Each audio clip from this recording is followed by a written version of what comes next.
South Africa, South America, Kenya, Tanzania, Trinidad. So how have you found generally the behavior? Abuja. Like I was saying in the church, the behavior of the believers are very similar. Always very warm, accommodating. You meet people for the first time, and it seems like you've been together all your life.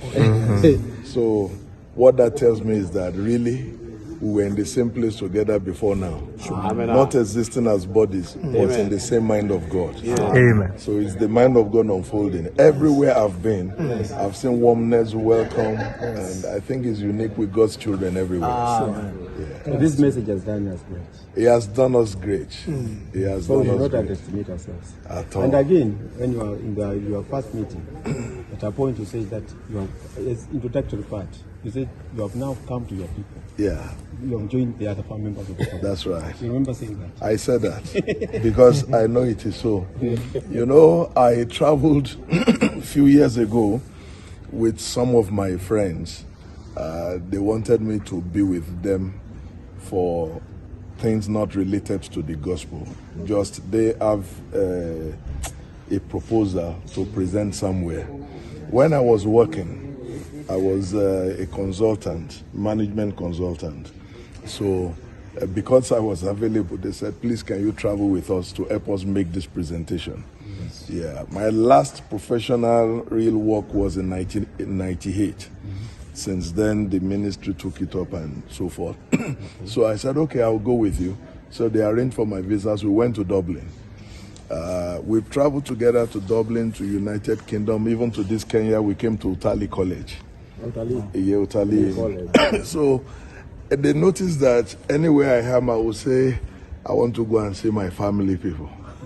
So they keep wondering. When we now get to Dublin, we were at a shopping mall doing some things, and all of a sudden, some brethren saw me. They ran towards me, were greeting me. They said, do you have family here again? I said, I've told you that my family are widespread all over the world. That wherever I go, I have never been stranded. He said, the family must be very large. I said, it's the largest. So later I was explaining it to them. They said, people... You mean Christians can be like that? You haven't seen yourself before, and you bonded so well as if you've always been together. I say, yeah, that's why they are my family. These are not ordinary Christians. They are not denominational Christians. So I started explaining to them. I said, we must think about ourselves.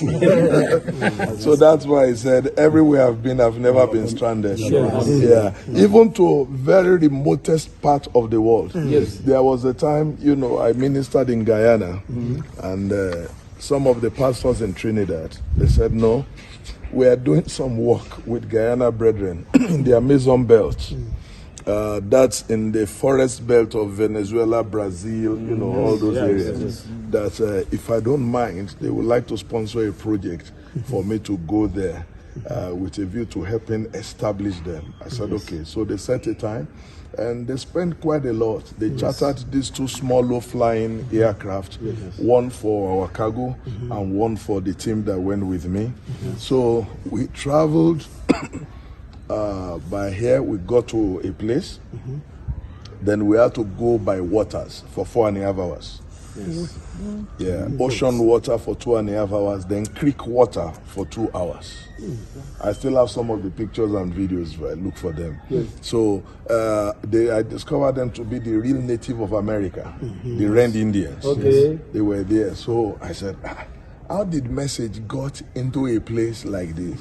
Beyond civilization, anything. I mean, we're in that creek water for about 2 hours. And you will never believe that there could be a place. So we got there. Now, where I have an idea that we are going to what looks like a jungle was that all the water we drink for the 11 days, all the food that we eat, they bought them. So, and a sister volunteered to be on the mission team. They were using bottled water to cook my food. Because the water is not good in that The water is not good. They said it will make me sick. I said, don't worry, when they boil it, they said whether boiled or not, they don't want me to taste anything. So I was drinking milkshake and just eating rice.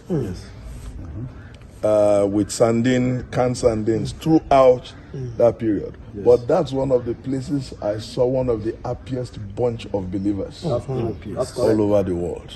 I'm telling you. The place we were sleeping is on a stilt house that, you know, they have to do what they call amok. That cloth they will hang here, and we will sleep in the middle. Because they are afraid of reptiles, snakes, and everything.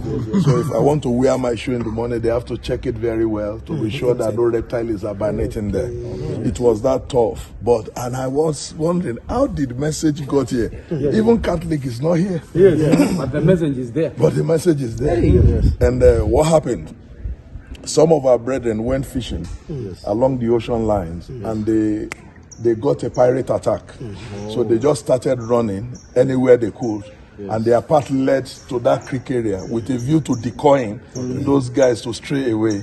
So they just keep moving until they hit the end of the creek. Then they saw human beings. And they now told them what brought them there. So those guys said, come here, we'll protect you, but you have to stay a few days till the water is clear. We will check for you and tell you when to go.